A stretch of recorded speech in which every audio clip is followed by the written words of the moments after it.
Hey everybody, it's Craig again. So we're still on that MacDon Draper head.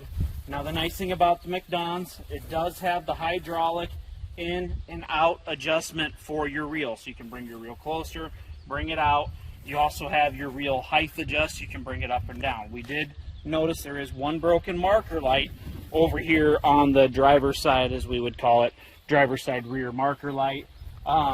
Again, the belt, guys, is in like new condition. I mean, you can still see the brand, the MD brand on the belt, if that gives you any idea of how very little wear this Draper head has. This was a demo unit before John had it. Again, John's just retiring from farming, guys. That's the only reason these things are being offered to you. There's no broken tines anywhere on the reel that we found. All the teeth are in good shape. The guards for the sickles are all in good shape. This machine is ready to hit the field. The head's ready to go to work for you this harvest season.